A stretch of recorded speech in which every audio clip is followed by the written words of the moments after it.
First item of business is to, Wahab did the minutes from the last meeting. The only correction I saw was that they had the date wrong. Oh, yeah. It said March 24th and it should be Oh, April 24th. But it also said 5:30, which is the reason. Two, yeah. Okay.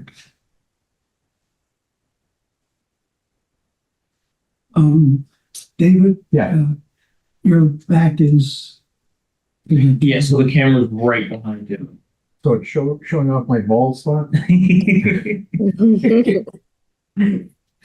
Don't be laughing back there. I once did, I used to do a TV show for the, Yeah, maybe you ought to sit here. I don't want to get the check. That's a lot better.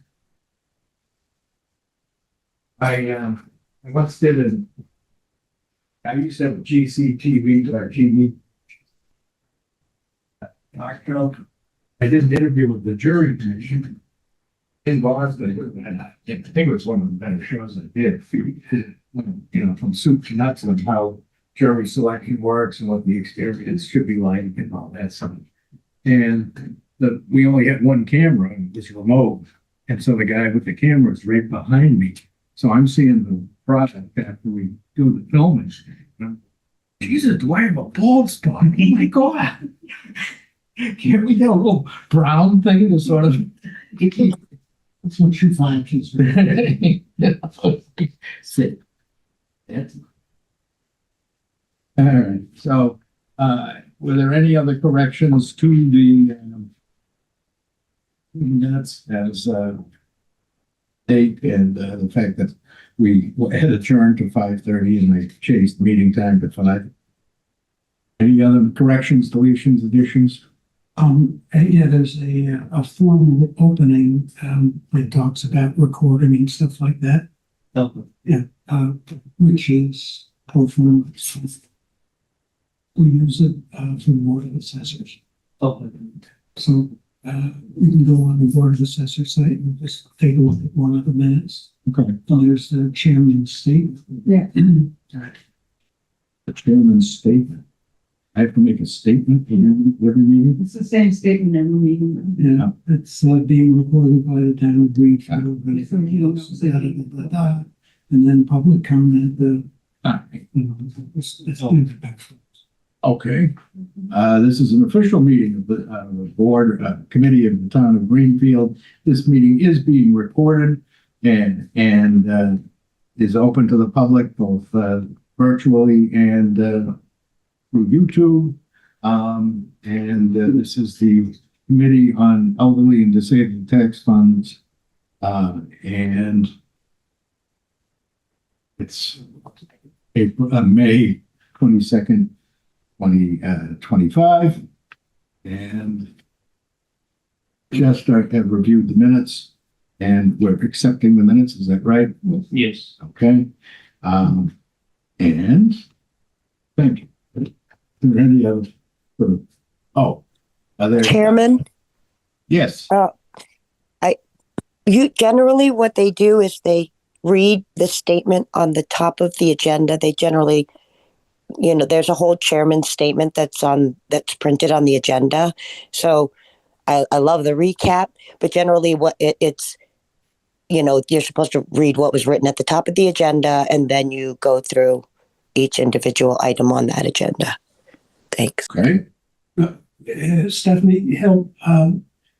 We're still really organizing, so we'll have those paragraphs in there. And as far as the public statement goes, we have to open public comment. Yeah. And then there's a statement about the standard thing.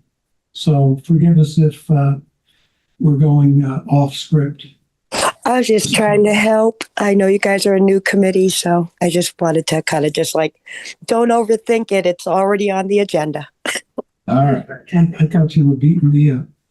Just an excuse to beat me up. All right, so the meeting is open for any public comment. They don't.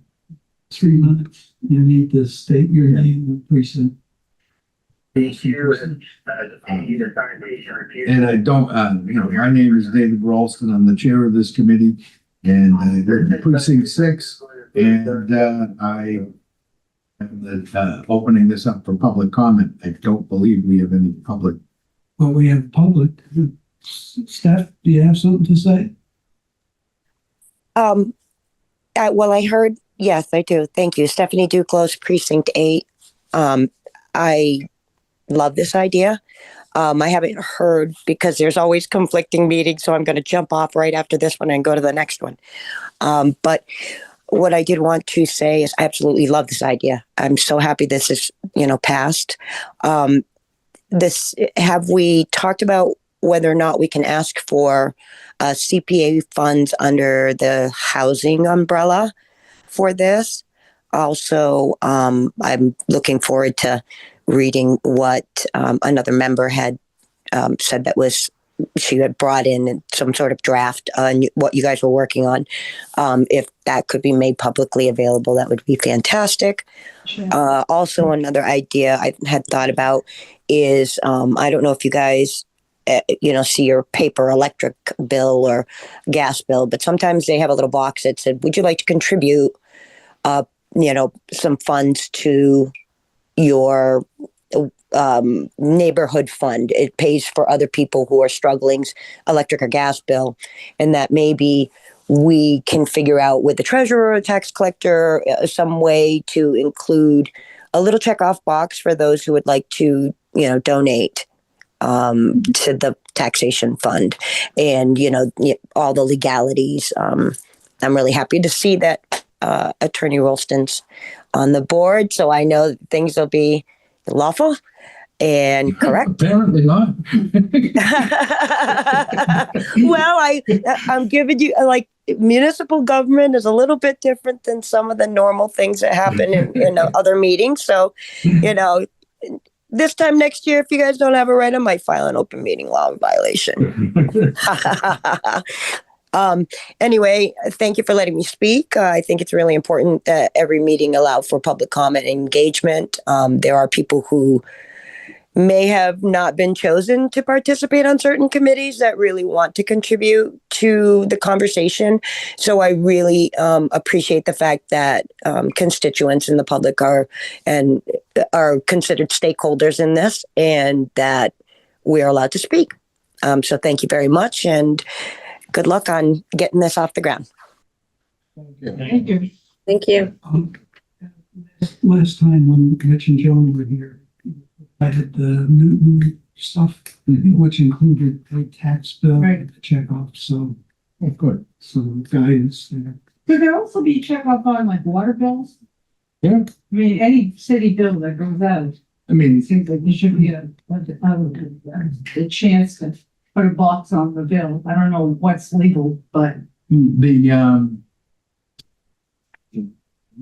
I'm having trouble seeing my agenda. What's our agenda item? Because I do want to address this point.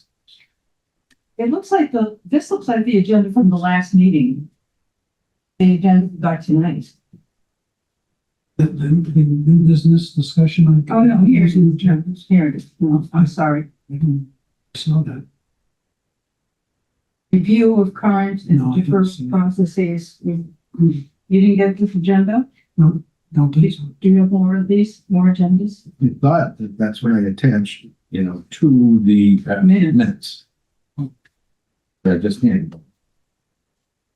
Yeah.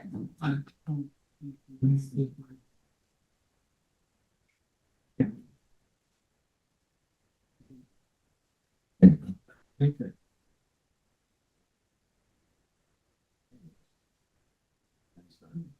I'm gonna get these now.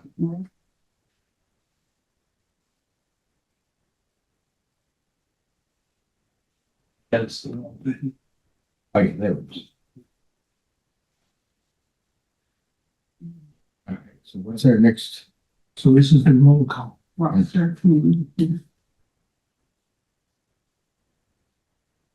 That all the committee members are here. Virtually on. And Had the opening, the approval of the minutes. What's the next agenda item? Because they can't read.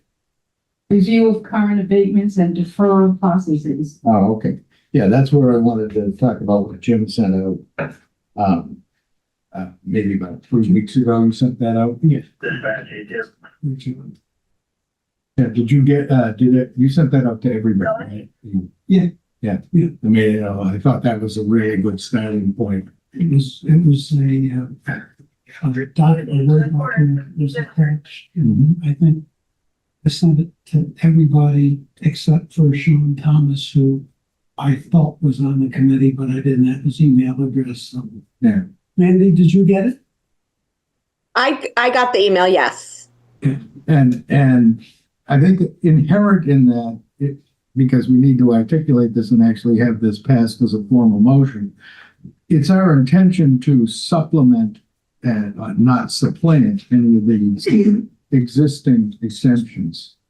Is that a fair sense of the committee? If you follow exactly what I'm.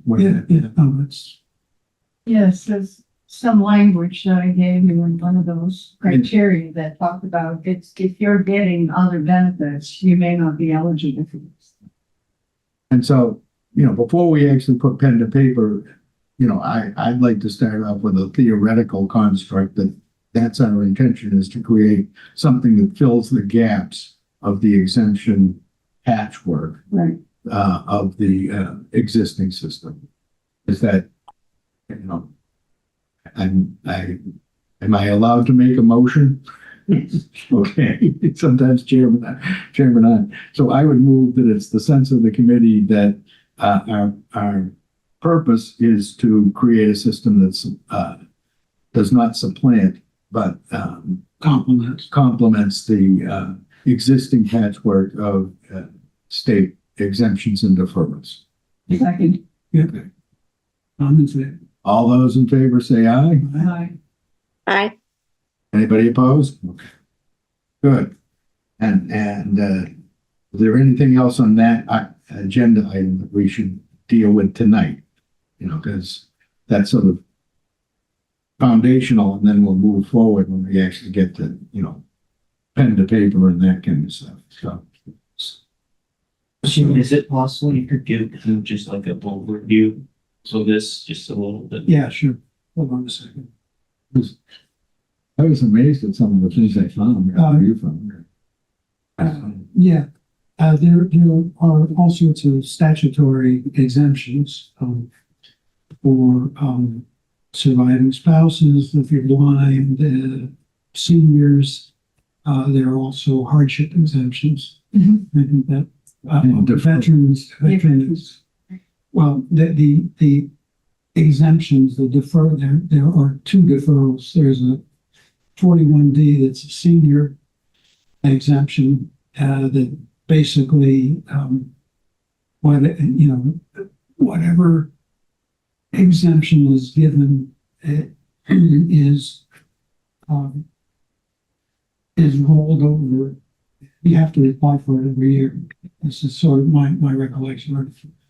And then when the property passes, that's 18A. 18A, I'm sorry, let me back up. There are two hardship exemptions. There's an 18, which is at the discretion of the Board of Assessors. And it is, here you go, you got it. And there's no requirement for it. There's an 18A, which is a hardship deferment that is good for 3 years. And that's it.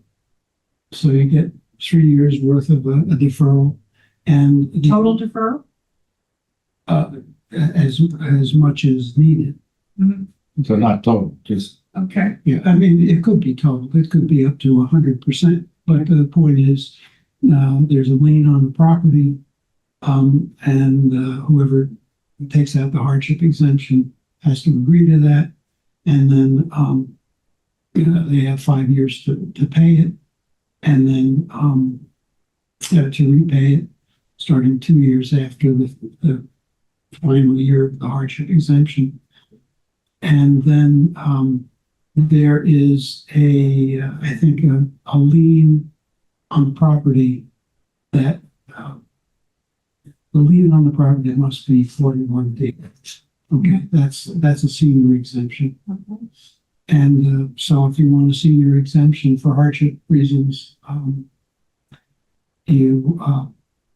lien gets placed on the property and whatever amount as, is being deferred, comes due with, when the property changes hands. Right. We just recently accepted the policy for hardship on 18A. I'm in the process of drafting the one for clause 18, and then 41D is pretty standard. Now, the deferrals are, a suspension of your tax obligation either in part or in full, but you are expected to pay that back either at the exchange of the property or after a 3-year period. That would be 18. 18 is you're expected to pay it back over a period not more than 5 years. It starts after 2 years when you got that deferral. The 41D, which deals with seniors, that amount is reviewed year by year, and it's totaled up, and I think there's some interest applied to it. Mhm. And that's what, when the property sells or it gets paid off, then the amount comes due plus interest. Mhm. Plus interest. And then there's the blind exemption. Yeah. That's just a standard $500. Yeah, that the amount of the exemptions, they've changed recently. But that's the idea. I think the largest exemption is like $1,000. Mhm. Okay, except for the 41D deferrals. Now, they were veterans exemptions, but it looked like they fluctuated and were discretionary based upon the level of disability. Yes, that it depended on the level of disability, but it's not discretionary. I mean, it's. So is that based upon like what the VA says you're 50% disabled and then? Yes. Okay. Yeah. And then, so some of those, like a completely disabled veteran is free of property tax. I think that's correct. Okay. 'Cause that's what I got the sense of. So they don't have to pay the property tax at all, or they have to pay it later. No, at all. At all. At all. Yeah. But if you're partially disabled veteran, then you get a certain percent. That's right. Okay. It's a patchwork. Because there's a lot of people that don't fit any of those categories. Yeah, on our website, on the accessory section of the website, we have those exemptions described and applications. And we're in the process of putting together a single sheet that summarizes everything that's sort of the exemption overview. But we just started on that project. Okay. I mean, we have a couple of models, so it's not like we're creating stuff from scratch. Well, that's good. So is there any other discussion on the existing deferral and exemption system? Okay, what's our? That was pretty informative. Thank you. Yeah, no, I really appreciated you sending that stuff out. I think, and by the way, I'll just make a note of, I'll send you the, I have something from Seekonk that is basically two-sided, and it's a summary of all of the exemptions. Mhm. I'll send that to you. Can you remind me what the next agenda item is? Review of other cities' criteria and application documents. That's what Patty, Yeah, Yeah. I'd like to kind of walk you through what I've done because I had on most of the towns that have been mentioned, I had copies of what they had already, what they already have in place. But essentially, all of them have the very first part basically saying, this first paragraph of stating the state law. And, you know, and if any town wishes to do this, et cetera, and so on, all of that. And then guidelines. I was looking at, and obviously these are drafts. I was thinking that applications should be into us by December 1st of 2025. Maybe that's a little optimistic, but it's a possibility. We can play with the date. And that that's a hard and fast deadline, unless there's extraordinary circumstances such as incapacitation or hospitalization. The committee may waive this provision in whole and in part. So there's that.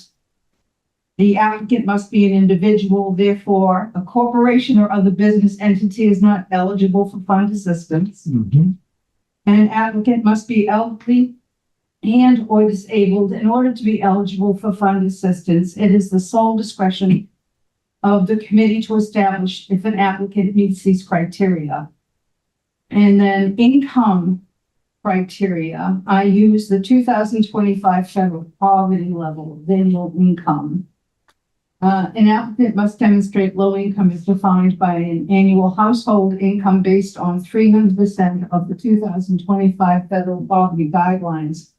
And I believe these are the same guidelines that are used by the community action. For like fuel assistance? For fuel assistance, exactly. So there's the guidelines, number of people in a household, and then the maximum amount of income they would have. And then it's for households with more than 8 persons, add 16,500 for each additional person. Then it states meeting the income criteria does not automatically guarantee an award. In addition, an applicant must be elderly and or disabled to be eligible. Again, it is in the sole discretion of the committee to establish if an applicant meets these criteria. I say that several times in here because I think that's very important to put in people's heads. Yeah, and disability can be a difficult term in the sense that, you know, Social Security disability requires a, you know, disability expected to last 1 year longer, and think, you know, so that we don't need to define it if somebody's had some major health setback that disables them for 6 months, that can knock them,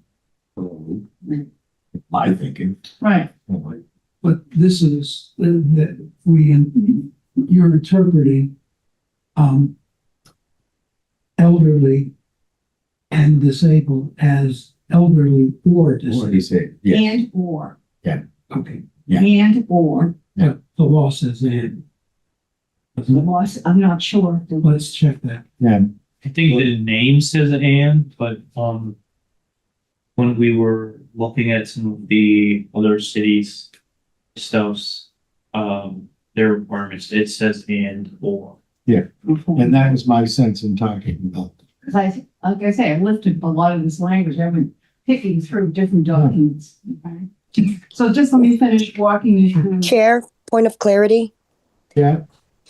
I was wondering when she said the low income guidelines, what percentage, because they do have a range. So, you know, what percentage of the poverty level, I don't know if I can't see the chart, obviously, but usually it's broken down by, you know, 100%, 150%, 200%, and maybe the clarity of what that number might be. Thank you. 300% was what she said. Yeah, we're just reviewing documents from other places, and that's the starting point for what we're doing. And the one document that Patty has, how did you model it after? Several. So, She synthesized several. I synthesized several. I picked. what's that? I'm cherry picking. Yeah, but did they all say 300%? Because I don't think so. No, that is based on community action program. Oh, I'm sorry. That's right. Okay. That's their criteria. And since it's already used in Greenfield for a very good and healthy program, I thought that made sense in terms of using that as criteria. I mean, so it was interesting, you know, when you look through some of the wealthier towns, the criteria. It's like, oh my goodness, really? You mean like Weston or? Western and Newton, in fact, it's like those are very high numbers, in fact. But anyway, this is Greenfield style, you know, in terms of these numbers, I think, and I think it's relatively generous, actually. So, then elderly. To qualify as elderly, the applicant must be 62 years of age or older as of July 1st, 2025. However, in some circumstances, the committee may deem a younger person to be eligible, especially in the case of a disability or handicap. Disabled. Every applicant applying on the basis of a disability shall provide the committee with documentation supporting the nature of said disability. Determination of disability eligibility is at the sole discretion of the committee. Residency. The applicant must have owned and occupied the property as their primary domicile as of July 1st, 2025. The applicant must be the titled owner of the property or hold a life estate in the property. If title is held by a trust, the applicant must be a named trustee and hold a beneficial interest in the trust in order to qualify. Trust documents must be submitted with the application, and eligibility, again, is at the sole discretion of the committee. Assets. The value of personal property and other real estate, excluding the domicile, including but not limited to second homes, cars, boats, stocks, bonds, mutual funds, brokerage accounts, CDs, IRAs, savings and checking accounts, pensions and annuity funds, and any other tangible assets will be considered in determining eligibility and aid amount. Other extraordinary circumstances, e.g. an unusual expense burden, will be considered in the committee's deliberations and the decision process. Preference will be given to applicants who demonstrate the greatest need and who do not qualify for any other existing exemption or deferral program administered by, and obviously that's going to say Greenfield Assessing Department, not Danvers. See, I really spoke. Okay. Tax assistance may be granted for any portion of the owned public charges. Therefore, it may be full or partial. Schedule fiscal year 2026, July 1, 2026 to June 30th, 2027. Application period is July 1st, 2025 through December 1st, 2025. The committee will begin reviewing applications in January 2026. Applicants will be notified by March 15th as to the status of their application. Awards will be applied to the fourth quarter tax bill issued April 1st, 2026, due May 3rd, 2026. Award amounts will be determined based on the greatest proportional need, tax burden relative to income/assets, and will not exceed the real estate tax liability. Awards are credited against an applicant's real estate account. So that's, pretty comprehensive. I thought so. I think so. And then, Go ahead. okay, I was gonna go on into the application, but we can, if anybody wants to talk about it, that's fine. I'm not sure I'm wondering whether procedurally we should use that as our basic template and actually formally vote on it at our next meeting. Does that make sense? If people think, I mean, it sounds wonderful. I mean, but people want to sit home and review Yeah. this, I think that's important. Yeah. Yeah, this is, I think, the initial draft. Yes. Yeah. And then after we have a chance to review it and diddle it, then that'll become the draft. It's the real draft. Okay, So for our next meeting, we will take a vote on any additions, deletions, corrections, amendments to that draft. Uh-huh. So we'll publish that draft and then seek, to finalize it next meeting. Does that make sense?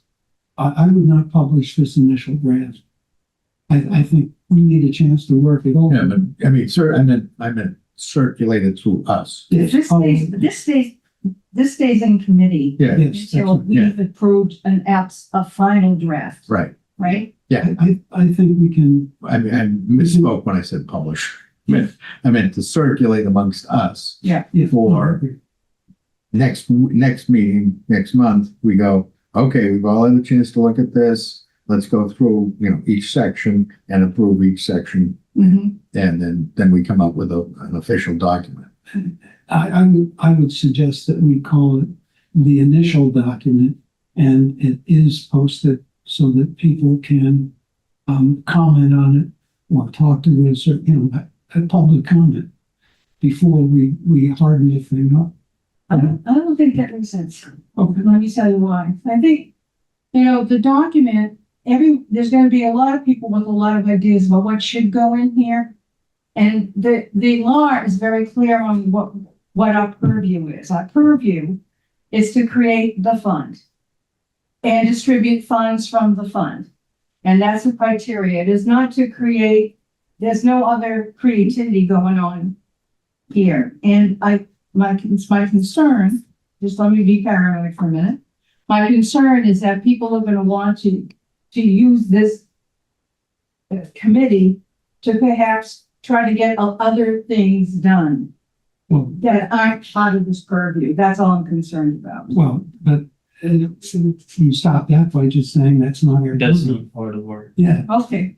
but, I think, and I thought about this because of what we're doing in the housing department. Uh-huh. You can publish it and it's fine, but, people are gonna go to the council, there'll be public comment about how this thing is all screwed up. So I think. Yeah, before we get to Yeah. that, give them a chance, and it might just well be that this is almost essentially identical. And it might not have much to say, but just The give. way we would put it out to the public then is when we post our agenda, we would Right. post this as a draft that we're working. As if, And is that past practice for commissions to do that with documents? I don't know. I know what we're doing in the assessing department. You are posting? Yeah. Okay. All right. well, I'm always open to, public scrutiny for better and for worse. So. But I mean, they don't like decide what actually goes on. No. It's- they We can- decide. Yeah. So if they want to give for example, if somebody's like, instead of 46, I want it to be like 47, and we think it's, something significant, if it's not. But I think, those sorts of things, number one, there's precedence. And, maybe you don't like our, the income levels, Mhm. but there's this precedent. And that's what we chose. Yeah. Period. Yeah. So I don't like the number, I want to fiddle the number. No, Okay. if you can find an alternative, we'll consider it. Yeah. That doesn't mean we have to act on Right. Okay. Right, so. It's just a space for people to air out before. it. Okay. That's fine. So it will be, your draft will be published along with the agenda, which I will try to produce, like next week. And for our meeting towards the end of June. Okay. And then that'll be put it on the record. Okay. And we'll attempt to look forward to a final vote next meeting. Attempt. Well, okay, I mean, you can, We can attempt to, it's a statement of intention. It should be labeled first draft. Yeah. First draft if it's first. Yeah. Okay. All right, and you had procedures that you wanted to review, unless there's more. I just want to, I wanted to say something about that. I am not sure that they are precluded, and anybody who taps into this fund is precluded from a statutory exemption. That's an interesting question. In other words, Yeah, like I'm legally blind. I get an exemption, of $500, which is not a substantial portion of my bill. no, and if you were. And if I was having difficulties, beyond, Well, whether you're having difficulties or not, if you apply for this, I don't think whatever award the person gets, if any, has anything to do with the statutory exemption. So in other words, his $500 is his $500, but that would go into the consideration of whether he was, going to tap into the fund. Right. So, So legally, they can access this fund Yeah. But that still goes into our consideration. Yeah. There's other people who might not. Yeah, I mean, and it would go into the consideration anyways, because my tax burden is $500 less than somebody that isn't legally blind. You know, it doesn't mean I couldn't have But, serious trouble. but then that gets into the application, Right. all the information there. Right. So let me tell you why I fell in love with this application. Yes. Because I think that obviously it goes through all your basic stuff, how many people in the household, et cetera, the legal domicile, residence, et cetera. Do you hold the title? How long have you owned the property? Or when did you own the property? Are you being granted any other exemption from any other city or town? Or have you been granted any other tax relief for this year? So that would be covered there. The status would be, elderly, 62 years and older, disabled, et cetera, and looking for what type of disability, description, employment status, if any of that is in there, any kind of non-governmental assistance, family members and other sources, financial statement, trust fund, personal property, value of personal property, value of automobile, and then brokerage accounts, stocks, bonds, income of all types, and everything's covered under there, pensions, annuities, etc. And everything in here requires documentation, Yeah. which I think is the only way to do it. And then any kind of particular comments that they would like us to consider. In the back is this check-off list that tells you what you need to have in order, which I love, because I do the fuel assistance, and they are meticulous around what you need to have, and they give you a checklist. So this is what you have to have, and it makes it easy for people, particularly elderly folks. Hello, around, give me a goddamn list. I know how to do that. I can check it off. Now, was this drawn from a particular place or was this a synthesis of several? This is directly from Natick. Because I looked through all the different towns, and this seemed to be the most substantial in terms of information that's required and documentation that's required. Mhm. Because obviously, when we do something like this, there will be a lot of folks applying, and I want to make sure that this is a squeaky clean at all times process. There's no ability to question anything this committee does. I think that's extremely, because we're talking about money. And when, money can get ugly, government and money, it gets a little weird. So How do we make sure that, because we're talking about elderly and disabled people, how do we make sure that the application process is not so onerous that it either discourages people or, or discourages people or people are unable to complete the process? I think that, Because that's the other side of the coin. right. I think that for this application to me is relatively simple, because it's asking basic information. And, Social Security, you have you can go online and get your letter. You used to be able to. I hope you still can do that. Rules are changing daily. But what about in certain circumstances? For example, if you've gone through the community action fuel assistance process, Mhm. you've in essence been pre-vetted Mhm. for our consideration. In other words, basically the criteria are very simple. Mhm. And can we cover that by saying, are you a recipient of certain needs-based aid that would, do away with the need for us to go through that, if you follow what I'm saying? Yeah, except I think we have to have the documentation ourselves. There is a part in here that says non-governmental assistance, which would be community action, because that's non-governmental, I believe that's non-governmental assistance. I'm not sure. It's block grant money. I don't know. Yeah. I consider it governmental assistance, but you're right, it's a nonprofit corporation. You Right, could and say it does, but it is block grant money and it's probably gonna be gone next year, so. it's- Okay. But I don't think the application is all that onerous. I would suggest it's done in several languages, Hmm. to make sure everyone has the ability to do it. Yeah. I think that it's basic documentation of your income. Most people don't have this. Yeah, most people don't. So, you know, I have can skip a whole page here on stock Yeah. bonds, this, that, Yeah. you know, we don't have that kind of stuff, but, you know, I think basic people who are gonna look for this have got, you know, pension, social security, disability, that kind of income, and maybe some part-time job stuff, you know?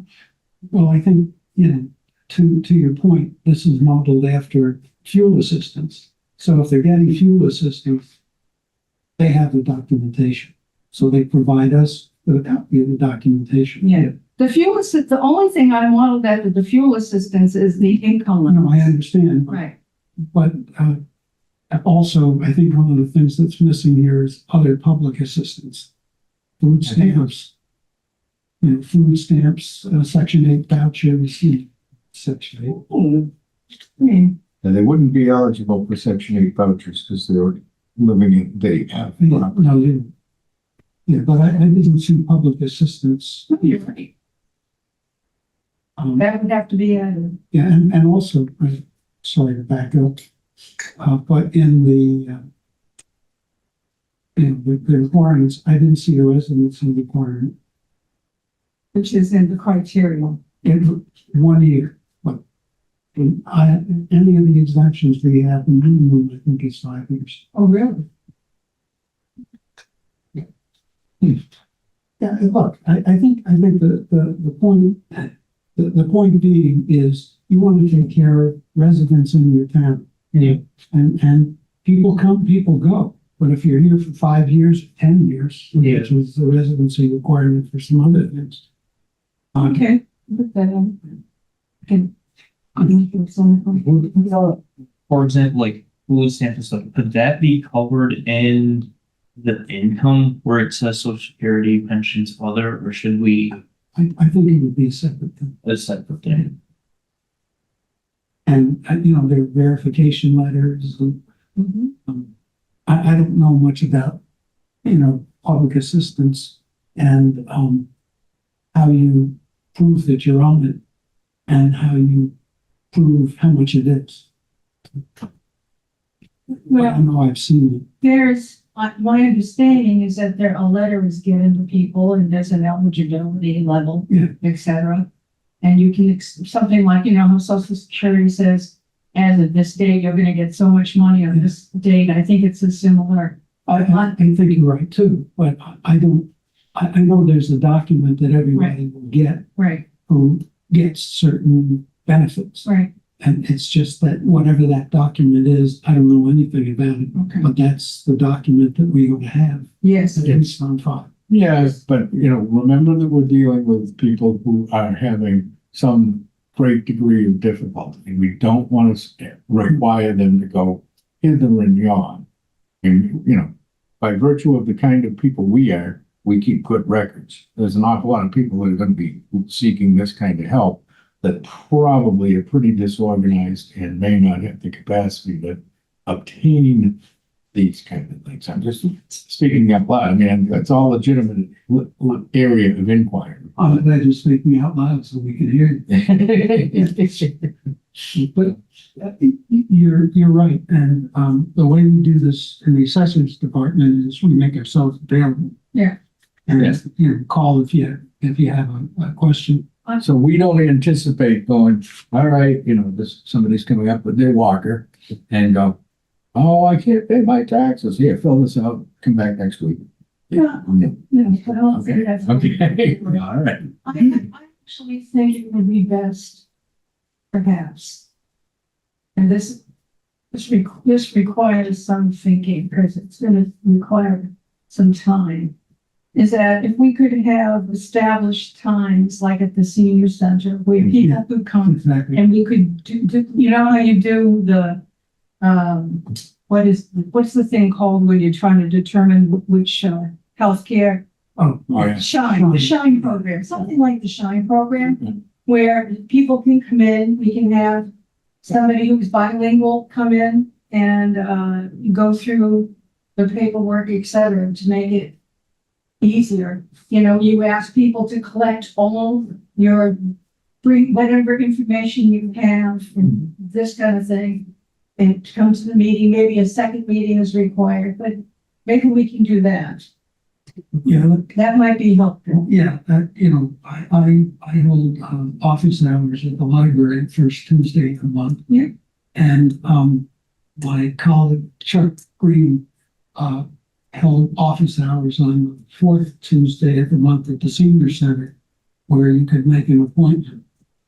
Well, he got a couple of appointments, and I've had 3 appointments by actually sitting at lunch and saying, hey, you know, this is what's going on. Right. So I think that the senior center is a very important point for distributing the information.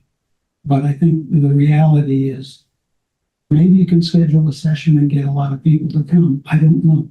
But I think I don't think it's something that, I mean, people don't think about this a lot until it becomes a problem.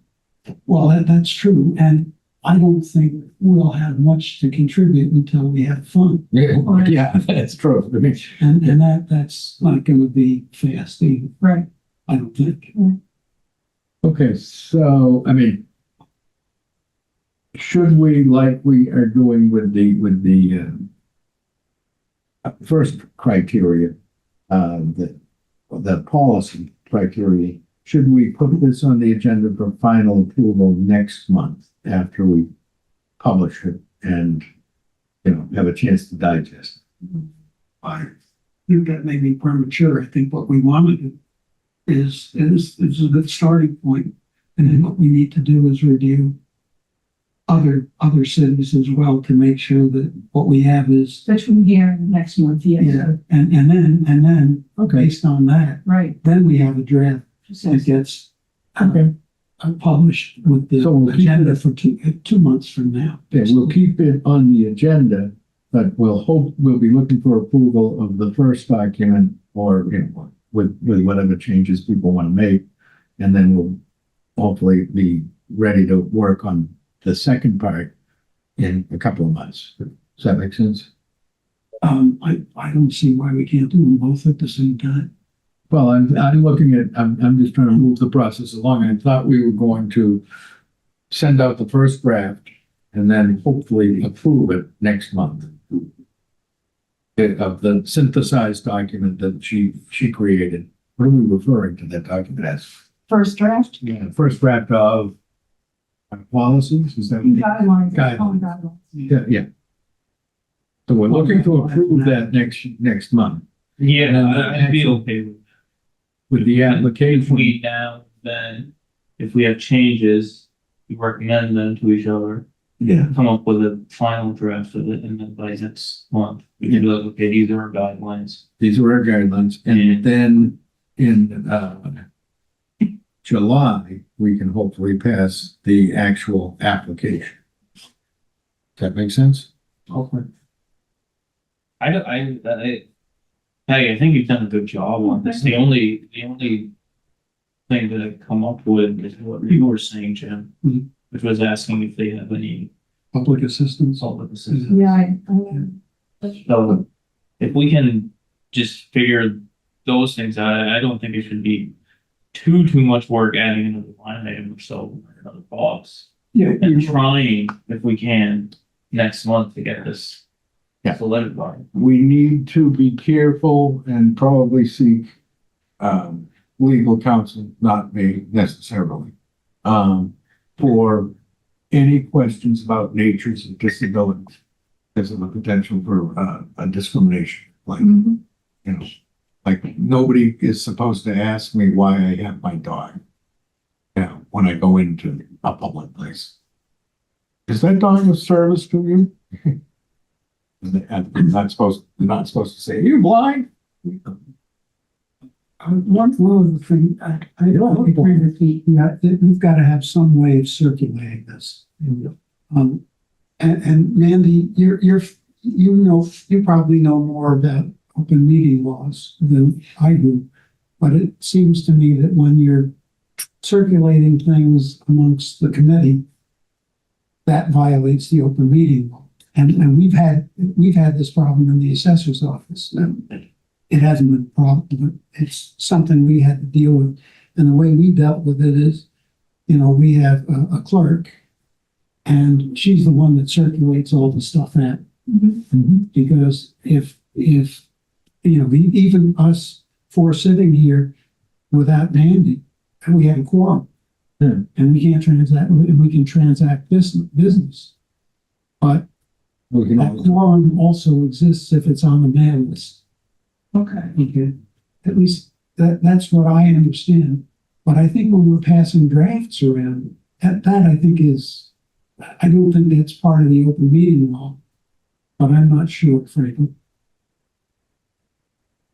I mean, this is weird stuff. I mean, No, it's weird.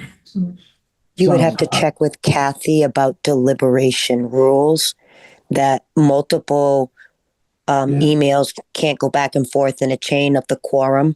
That would in fact violate open meeting law.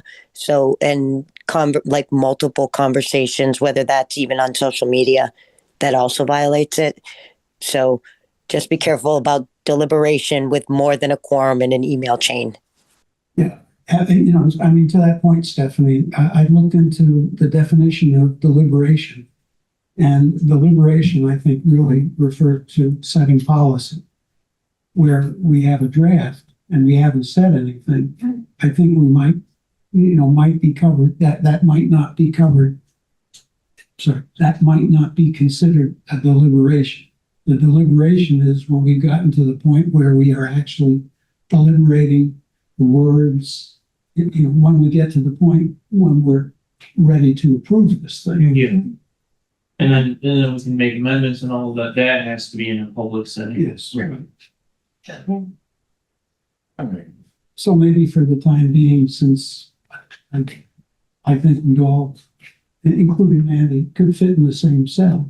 Right. Why don't we consider, passing the draft around for review and comment, and that when we've consolidated that, that's the time when we stick to the open meeting laws. Okay. Make sense? Yeah. That's fine. So it'll be an agenda item for the next meeting. And then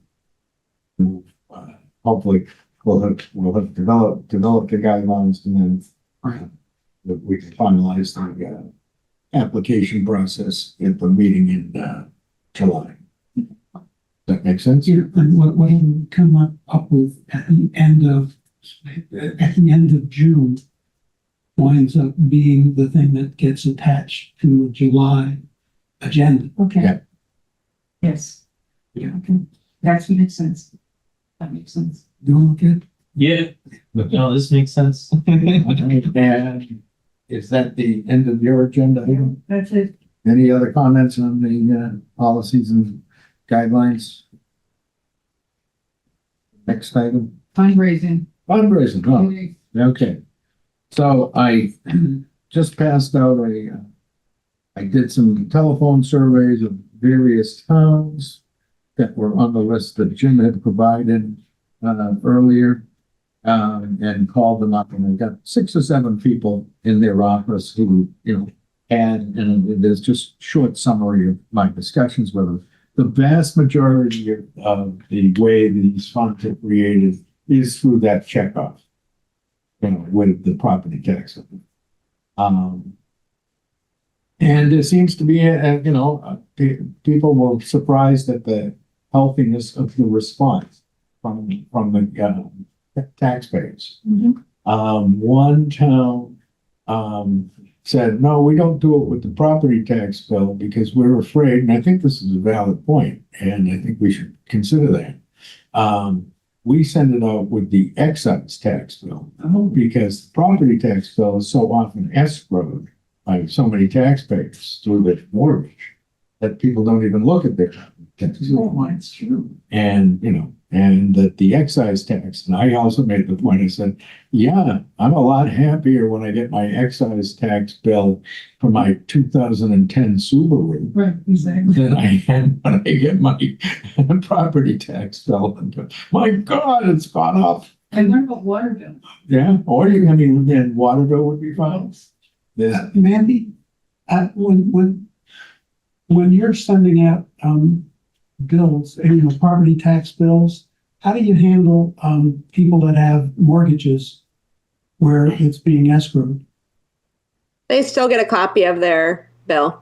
Okay, so it could be a checkoff box on that as well. oh yeah, there's no reason why we shouldn't maximize our solicitations, Precisely. Yeah. water, sewer, property tax, excise tax. Mandy, can we do it on the excise tax or is that third party? That's something I would have to look into just because motor vehicles, RMV, it's a file that comes from third party. All our bills are sent out third parties, but I would have to check on the motor vehicle. I think if other towns are doing it, I don't see why it would be an issue, but that is something I would definitely want to check on. What about the logistics of printing? We probably have some stock of bills, and in order to change them, we either toss them or we overprint them or something like that. Would the logistics of putting a checkbox on bills that the town generates be a problem? Can you say that again? Okay, I have all the bill forms. I've got a stack of property tax bills. And I shove them through the printer and that's what gets them generated and sent. Mhm. Well, I've got a stack of tax forms that don't have checkoff boxes on them. So what do I do? I mean, overprint, or start the checkoff box after they're exhausted. Oh, no, we can't wait that long. And But you can always put in a slip of, an extra slip of paper, but that creates problems of its own. Precisely. yeah, there was, one of the towns said that they had like a bright orange notification they add to the tax bill. Like a sticker. Yeah, another town is gonna send me a copy of what they did, which it's just like the checkoff for your Good Neighbors Energy Fund. But another town said that they didn't want to they wanted two checks, one for the, Elderly and Disabled Tax Fund Committee and one for the property tax. So Oh, you mean I would say, one for the committee. Yeah. And one to pay the property tax. They asked and got separate checks. They solicited through the tax bill, but then asked that if they were gonna make a contribution, that they write another check. but the mechanism, where does that checkbox live? If On you the have- tax bill. On If the you tax. have a stack, if you have a stack of, Oh, yeah, I know. I mean, we'd have to develop a new form. Yeah, they have to be updated. sure, they'd have to be updated, but what do you do with the stock that you have? Right. Well, Because don't forget, I think a lot of towns buy in bulk, so they get the best price. Mandy, do you have any sense of that? That I don't, because like I said, we use a third party vendor for mailing out all our billing. And do we know whether they would it change your process if we either asked for an enclosure or some modification of the tax bill to solicit these funds? That I'm unsure of. I'd have to talk to the third party to see how they would suggest handling it. If they would suggest adding the box or doing an enclosure.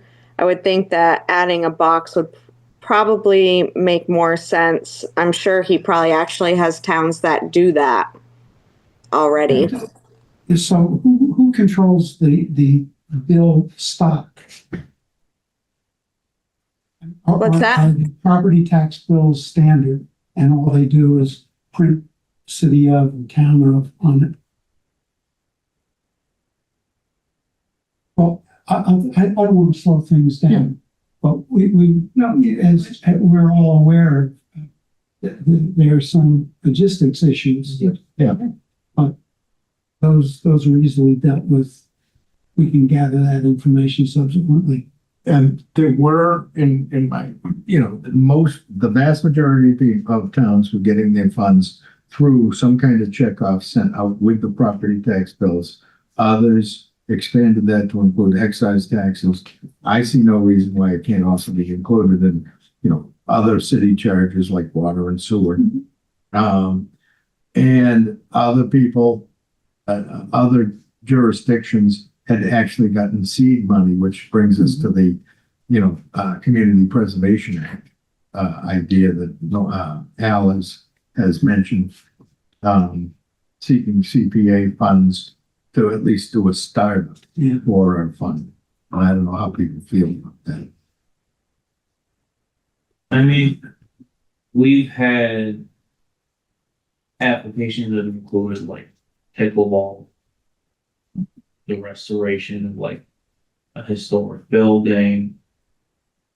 And for me, I think helping your community members stay in their home part of community preservation. Now, we can apply all we want if they don't deem it necessary, appropriate. It's up to them. But I don't think it would be an issue if we requested something from you. And are you on that committee? No. Okay, so I spoke to somebody who I will not name on that committee, and they said not a chance in hell. And I said, really? Interesting. I mean, it wasn't that harsh, really. I think the thing We want to is, encourage rich people in this town. We don't.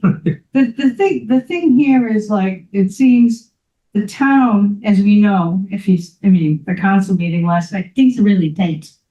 And the commissions have X amount of funds. And I think the commissions, have a very clear idea about what they want to do with those funds. I don't know. Maybe I don't want to waste my time be hitting my head against a brick wall. You can always ask the question, but it seems like we're obligated to do our own fundraising. That's how I'm thinking. And it's like taking from one pocket, putting into another. I don't know if that makes sense in these times. I don't want animosity between, there's enough of that. Trust me. And I'm going on council, as you know, right? Theoretically, anyway. Last night's meeting was intense, but I want to keep a nice atmosphere as long as we can. I don't know. Well, There's something about it that bothers me, I guess. I don't know. Yeah, I mean, one of the contacts that I had, and I can't remember which town, said, you end up competing against the Parks and Recreation Commission, and you end up, and it isn't, and, quote unquote, things are tight. Yeah. But is it a bad thing to at least open the door and make our first application? They can deny us. I don't know. I mean, I obviously, before we do that, we have to have a formal vote that that's what we're going to pursue. So also, I do think that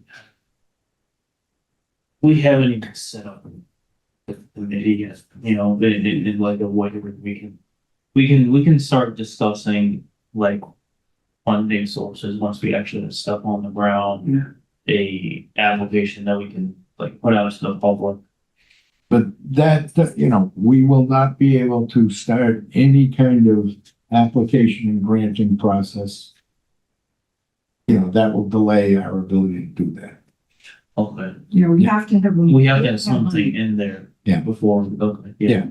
I mean, this is a way to start money, is what I'm thinking of with. But even with the CPA, that's not like an immediate if I'm remembering correctly. You know. It's an immediate, like, okay, we apply and then we get it next month. That would probably be for the next fiscal cycle. I mean, I think we just approved CPA funds last night. Well, I think Council. the fundraising is gonna take a long time. It'll take at least 6 months. Mhm. So, if we have our stuff together and we know what we're gonna do, I think that's the time we start fundraising because we know what we're talking about. Mhm. We know what the qualifications are. We know the qualifications, documentation, all that other stuff. Mhm. And then, I think we can talk to the CPA or businesses. And one of the things that, we, and the assessor's office, we've had some discussion about, but no resolution, is there are a whole bunch of tax exempt, there are tax exempt properties. Mhm. And some of them are owned by the government, in mass or federal. So forget about them. But there are a whole bunch of others, like churches, Bay State Medical. medical, So, stone. I mean, you get the idea that they're tax exempt, but, you could get from them a contribution in lieu of taxes as opposed to a payment of taxes. Yeah. Yeah. And that may be a way of doing things. I'm pretty sure I have a list of all the exempt organizations, at least organized by category, Mhm. and how much their property is worth. So, but let's tackle that when we're done with the business at hand. But I do think I anticipate that to be a big chunk of the funding. I think that's where the seed money should come from, actually. I I would disagree. not have a problem going to Franklin Medical and sitting down with somebody and having a discussion. I worked for M&A. I used to negotiate against these people, but, and you want to talk to them again? well, the parties have changed. The parties have changed since my time there. I've been retired for a little while, but Those sounded like horrible. well, yes, they were. But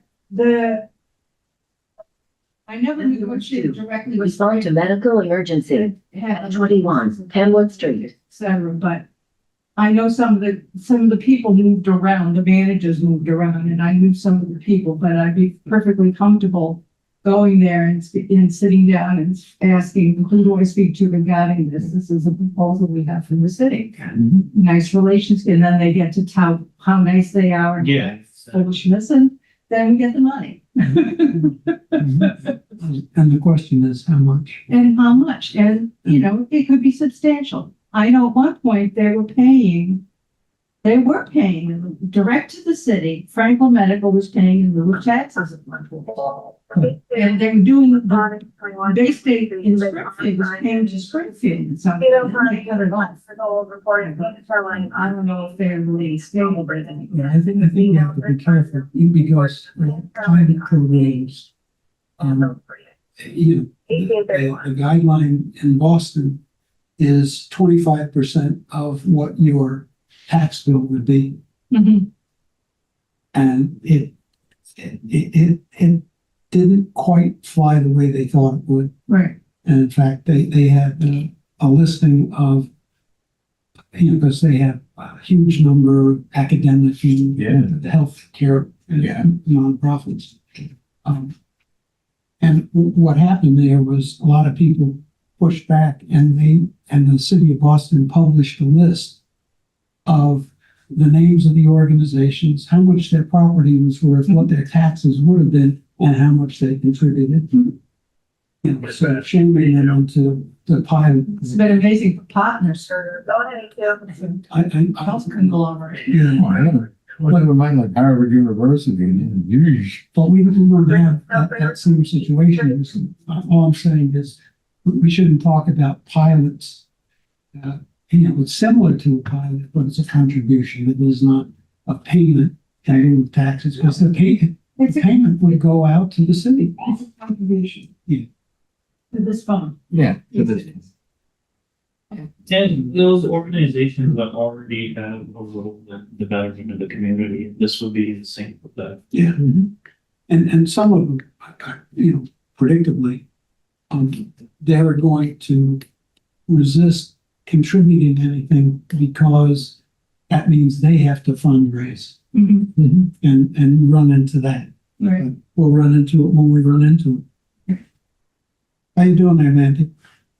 I was just gonna interrupt. I do have to get going. I have another commitment, so it's after 6:30, so Yeah. Okay. What are our See other, you, Mandy. I think we, all right. you know, Bye. we will be continuing this discussion, Yeah. obviously. And, what is our next agenda item? Next steps. Next steps. We already kind of covered that. Yeah, we did kind of cover that. And our next meeting is June 24th? 24th. Yeah, Yeah, it's gonna be at 5. Five. here.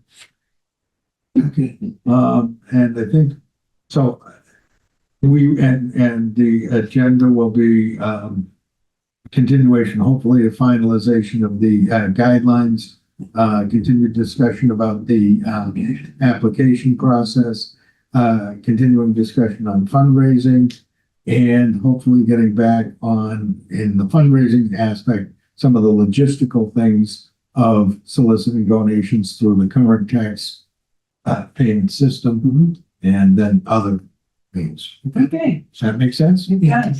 And I'll circulate everything. I'll send again the document that I got out of Perplexity, which is not complete, so I want to send it. That doesn't matter. It happens. And I also printed out a lot of the stuff, so I have it in PDF, so I can send it out. Okay, So, great. I mean, you've done a lot of the work, you know. My pleasure. Hey, You're paying. It's My my pleasure. You know, anybody But it's that, good to get things rolling. yeah, because this is feeling stuck. Yeah. can I make a motion to adjourn? Please do a second, all in favor? I think that passes my acclamation.